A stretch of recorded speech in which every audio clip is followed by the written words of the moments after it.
Hi everybody. My name's Phil Wildman. I founded a company called GG Insurance about 6 or 7 years ago, and we specialize in looking after the games industry when it comes to insurance and risk advice and so on. So we work with companies in the games industry all around the world. We're based in the UK. We work in the USA and across Europe and a bit further afield as well. So the talk.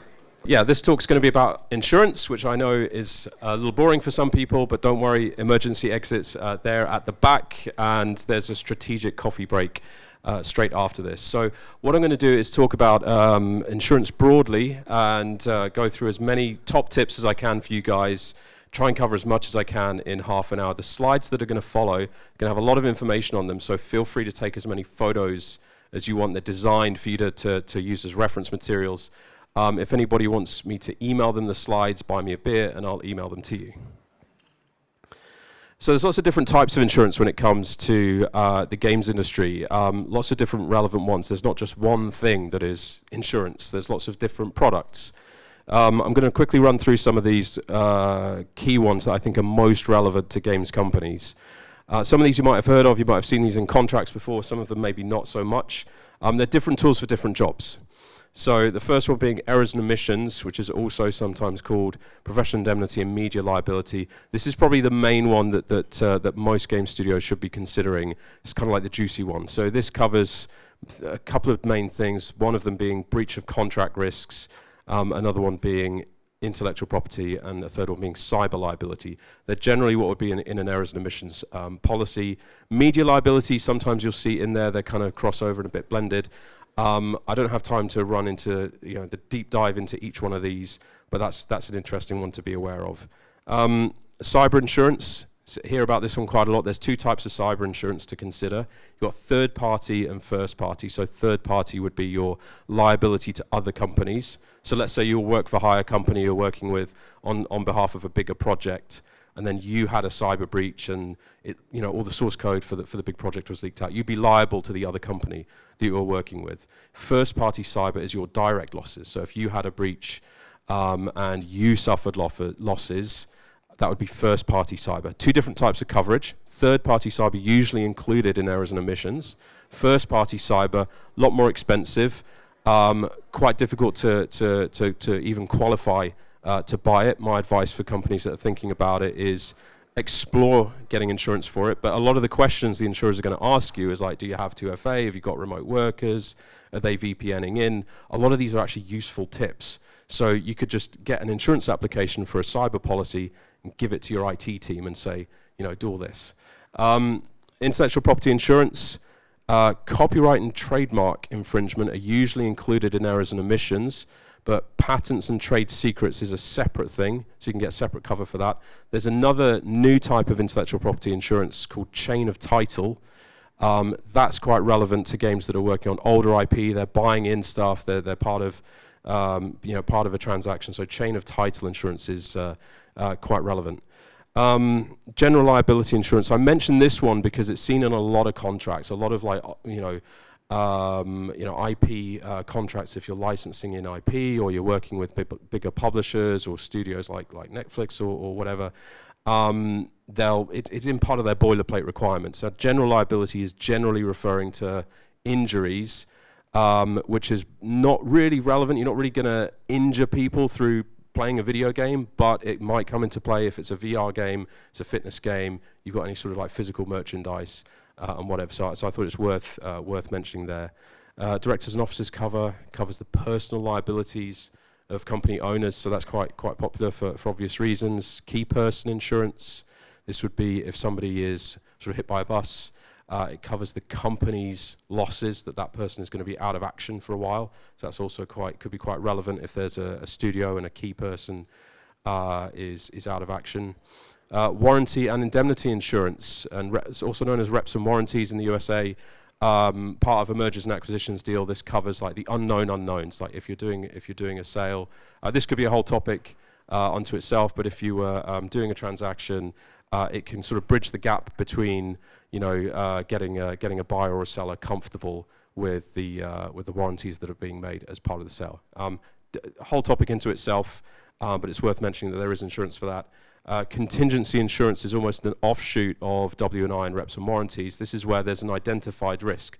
So something's either happened already, there's active litigation already, or you're potentially, like, let's say you're moving into a territory and there's already a competing product in that market.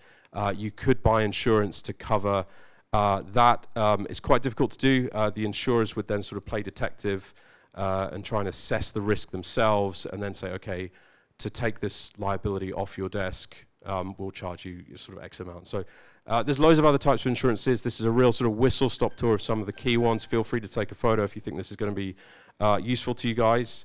But here's the key thing, like, what makes this game insurance? I get asked this all the time, like, oh, you do game insurance. What does game insurance really mean?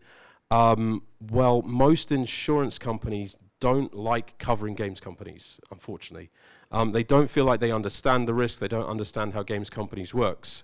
So a lot of them would sort of exclude it, and we run into that quite often where a company would approach us and say, oh, we can't get insurance in our local market, or we're struggling to find an insurer that understands the industry, understands the risks, or they're willing to cover us for games. So game insurance isn't really a thing. What you need to find is an insurer that is willing to cover a games company, and to make sure that when you're presenting yourselves to the insurer or to your broker, they understand what you're doing, and everybody knows that, okay, you are a games company and we're willing to cover you as that. We'll often see companies that will try and present themselves as, oh, it's just software, it's just tech, or the product that they bought is not appropriate for a games company. It's appropriate for a software company, but it doesn't address all the kind of the risks and nuances of making games. So game insurance is basically finding an insurer that is willing to cover you as a games company. That's the key thing, and we find that many insurers struggle to do that. So that's what makes it game insurance. So we'll move on to sort of top tips. There's loads and loads of stuff. I could talk for hours and hours about all the different ways that insurance can work for you. But I thought this one was quite relevant, quite a useful tip, because this could save quite a few companies quite a bit of money here.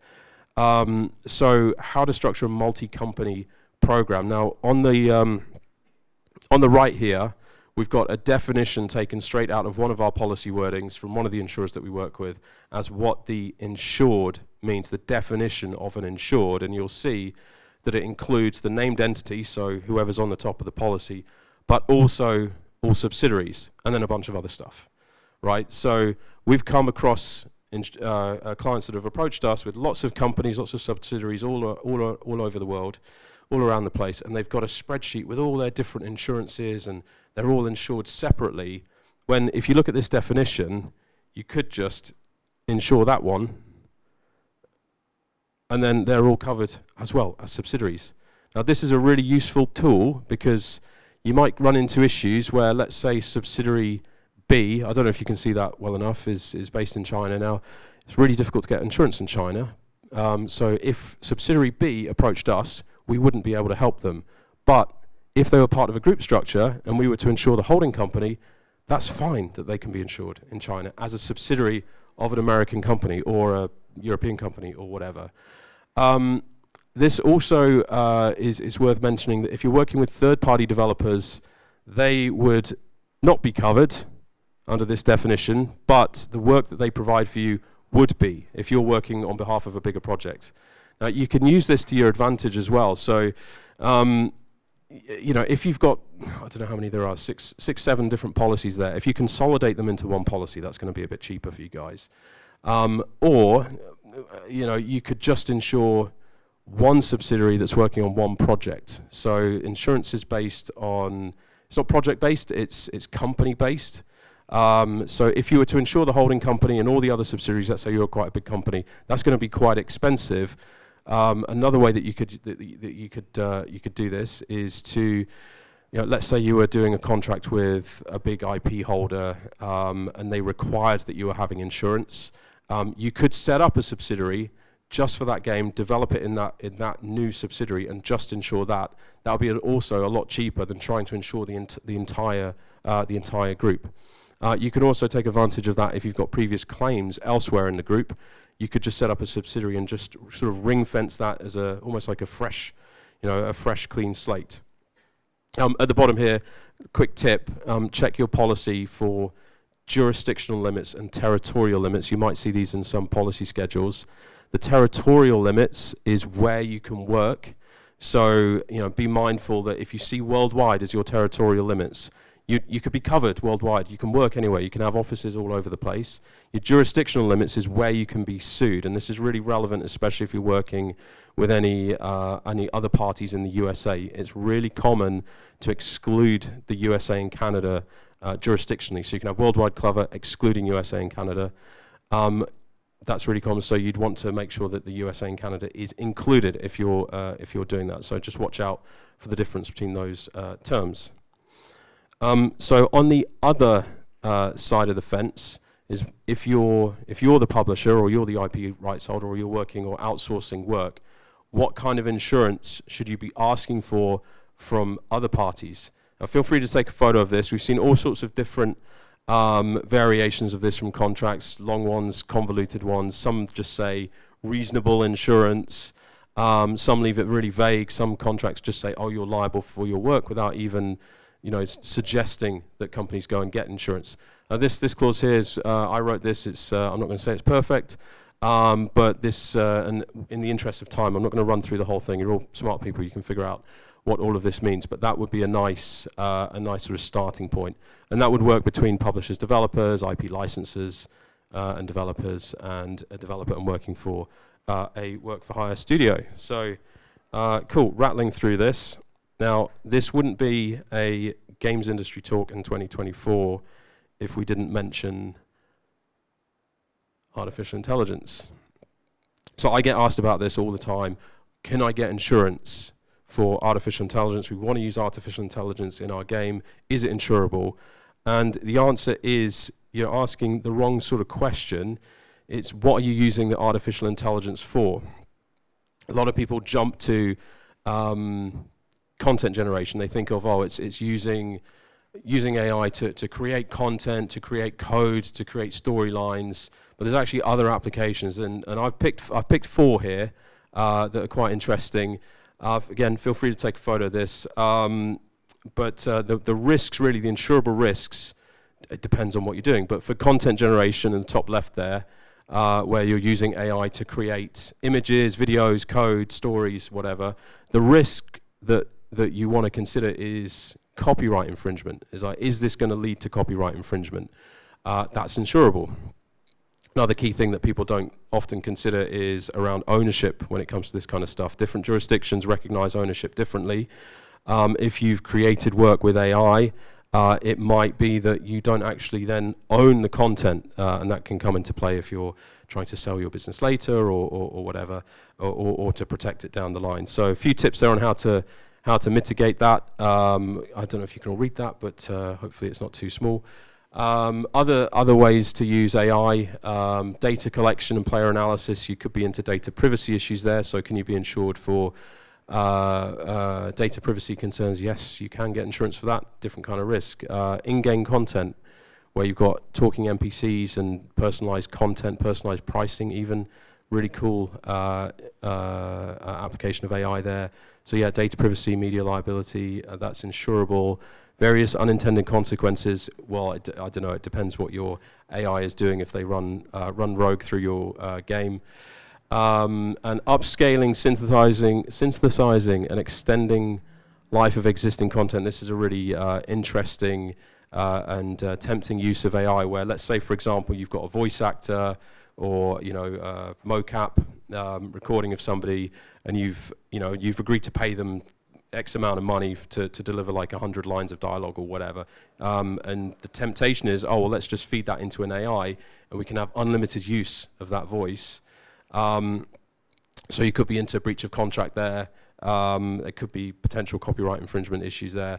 And you need to be sort of thinking about these things as you're drafting these contracts. If your contract doesn't address AI, I think we need to start seeing more more language being used that can sort of think ahead. It's difficult because new stuff's coming out all the time. But a few tips on how to mitigate that. But to answer the question, is AI insurable? The answer is it depends what you're using it for and what risk you want to insure. Most of it can be, but yeah, you need to sort of figure out what it is you're worried about. So I'm rattling through this really quickly, so that's good. So a few potential claim examples. So yeah, this was a copyright issue. I'm not saying all of these were insured, they weren't clients of ours, but these are just to give you a few ideas of how stuff can go wrong and how insurance could respond. So this was one where they'd put in into a game a real world location without getting sign off on it. It was actually this kind of claim, not this exact one, but this kind of claim that brought down Hiscox, that pulled them out of the games market. They got hit with a couple of very similar claims, and ever since they said they don't want to cover games. Again, an example of why insurers don't like the games industry. This is a really cool story, really great YouTube video if you want to go and look that up later. Someone had put into a video game just some placeholder art. So one of the characters in this fighting game comes out and he's like reading a comic book. That's like his character backstory. He's really into anime comics, and they just put some placeholder art of Sailor Moon onto the comic book. But the way that he comes out, you never see that. And someone did a boundary break, and when they moved the camera around, they could see that it was Sailor Moon artwork. So it caused a whole big issue, and it turned out that they kind of knew about it, but they thought, oh, no one's going to spot it, so they didn't bother to take it out. Yeah, it caused them a big issue. So yeah, good video, go watch that. The tattoo stuff, I'm sure all of you have heard these stories.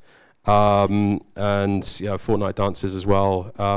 It's actually worth mentioning here that insurance is not just to cover cases where you've lost and you've got to pay. It's often most of the money gets paid on defense costs. So it could be that you've not infringed, or you've proven that you've not infringed, but then you've got a big lawyer's bill at the end of it, and the insurance can cover the legal bill. So even though you've won, you can still have a huge bill that is insurable. So insurance is there for defense costs as well as settlements. Yeah, breach of contract claims. This stuff happens all the time. So yeah, insurance is there to help with that. So couple of top tips. Yeah, making sure the business is covered for all of its activities. So this is really, really crucial. Make sure that you tell your broker or your insurer what you're doing, and make sure that it's either listed on your schedule or it was included on the application form what you were doing. Don't just, if you're going to try and buy insurance online and the only option is software company, just make sure you're covered for games. This is super boring, but yeah, read the wording. No one likes reading wordings, but that's what you're buying. That's the product you're buying. If you're spending thousands, tens of thousands, hundreds of thousands sometimes for an insurance policy and you've not bothered to read the wording or go through it with your broker, you don't know what you're buying. Two policies from different insurers could be really, really different. An errors and omissions policy from one insurer and one from a different insurer will be different. There'll be a lot of nuance in there. We had a client that had two quotes, one from Beasley, one from Markel, and one of them in the wording, buried in the wording, it said, if you acquire a new company, you're automatically covered for 30 days to allow us time to assess whether we want to continue covering it. And the other one said, no, you're not covered, you need to tell us first. And it was that kind of little nuance that made them want to go with one insurer over the other. Even though the insurance was quite a bit more expensive, they felt that was worth it for them. So yeah, read the wording. It's really important. That's what you're buying. Right, another tip, if you're making any changes to your business mid-term, update the insurer. They don't like surprises. If you go off in a new direction, or you sign a big new deal, or your business changes, or you decide, we want to sign a movie deal or something, just tell them, let them know, overshare stuff, tell them what you're up to. You don't want to be in a position where, something's happened and it's created a problem and you try and claim on it. And the insurer said, you never told us you were doing this. Your business has changed since you originally presented it. The games industry is quick moving and these things happen and opportunities come and you want to jump on them. So just, don't be afraid to let your insurer know. Same with claims. If you think something is going to happen, notify claims early. Don't be afraid. If it doesn't, manifest into a real insurance claim, that's fine. but don't try and hide it and be afraid of telling the insurer about something going wrong, because we've got a situation right now with a client of ours who, when they renewed their insurance with us, we asked the question, are you aware of any potential issues? And they said no issues. And then 6 months later they said, we're doing a movie deal with a big streamer. So we put it to the insurers and said, they're going to do this. Are you on board with it? They did the right thing there, which is great. And the insurer said, yeah, we're on board with that. That's fine. Here's an endorsement. And just on Friday, 2 days ago, they emailed me to say, by the way, one of the original artists on this game has been causing problems with us for years, and we thought they'd go away, but they haven't, and we think we'd like to make a claim on our insurance. And it's put them in a really, really difficult position, because twice they were asked, have you got any problems? Twice they said, no issues whatsoever, when they knew all along that this guy was causing issues, there was litigation in the background. So it makes it very, very difficult for them now to sort of ask the insurers to cover that. It would have been covered. They're now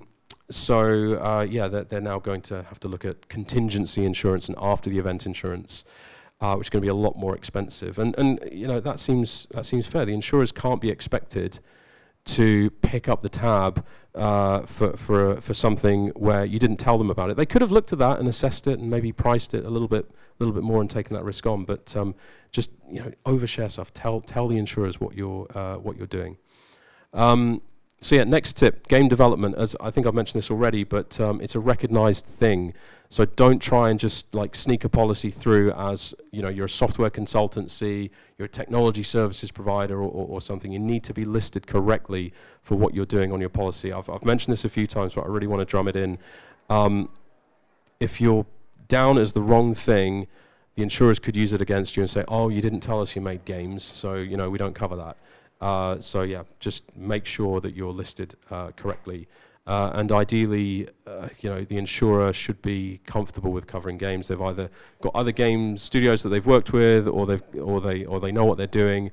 You don't want to be trying to get a claim through with an insurer that's never covered or never dealt with a games claim before, because you're going to have a bad time. Don't hide stuff. I think I'm repeating myself a little bit here, but please don't hide things. If you're not sure what you need to disclose, talk to your broker about it. They'll guide you on what's relevant to disclose. But if you're a studio that's in stealth mode and you're not comfortable sharing your best new ideas with your broker or your insurer because you're afraid they're going to run off and start a new company and compete with you, you could run into problems where there might be something really relevant there from an insurance risk perspective that if you've not told your broker or insurer about it, they might just assume, you're a normal studio doing normal stuff. What's normal in this industry? But if it turns out you're actually doing some real complex, high value, risky stuff, and you didn't want to tell them because you thought, they'll steal the idea. It means that the insurers couldn't really fully risk assess you. And there could be surprises in there. I'll give you a real example of one where they were doing a racing game with cars, and they didn't want to tell us. The game involved cars, but it's really relevant because there's lots of IP around vehicles that you have to get licenses with every car manufacturer that you want to work with. There's all sorts of elements with sort of the decals and the liveries of the cars. So it's quite a complex thing to get right, and insurers are fine with that. But because it's quite complex, they might have wanted to charge a little bit more for that because there's more risk of something going wrong. Now the client didn't want to tell anybody about what they were doing, and they kind of sprung it on us and said, is this covered? And it became quite a painful process because you need to tell us what you're doing, and they didn't want to tell us. And that sort of brings me on to my next topic around NDAs. Sometimes companies will think, we can just solve this with an NDA. Sign an NDA as let's say we're a broker. Sign an NDA, and then we can tell you everything. And that's fine, but bear in mind that an NDA is designed to prevent you from sharing that information with other people. So as a broker, the first thing that I would want to do is go and talk to the insurers about everything you've just told me. So if I was to honor the word of the NDA, I then wouldn't be able to tell insurers what you've just told me. So if you are going to get somebody to sign an NDA in the role of a broker or a consultant or something, and they need to talk to other people, make sure it allows for that. Unrealistic contractual requirements. Last point here. It's okay to push back on stuff. You know, if a big studio or a big IP holder is asking you to get really, really high levels of cover, it's okay to say, well, why are you asking me to get 5 mil of insurance? Maybe I could just get 1 mil. It'll obviously save you money. Don't be afraid to push back on these things. So I've left plenty of time for questions, and I do have a few bonus slides. And I forgot to start my timer, so I don't even know how long I've been up here for. It's okay. We have time for a couple of questions. Okay, so if anybody has any specific questions, happy to answer them. And I do have a few bonus slides if not. So any questions from the audience? Your earlier slides. So the difference in E&O or PI cover and intellectual property cover. So in particular, I mean, I do a lot of contracts, work for hire contracts, but also IP licensing contracts. Either publishing deals or taking third-party IP to use in a game. So in the latter example, when you're taking third-party IP and you're acting for a publisher, so licensee, or a developer licensee, so you want your licensor to be giving you clean IP title, should you be making that licensor get intellectual property policy, or would an E&O policy cover it? So it's a good question. So an E&O policy would cover their copyright and trademark issues. You can get specific IP cover for chain of title, which I think was your question.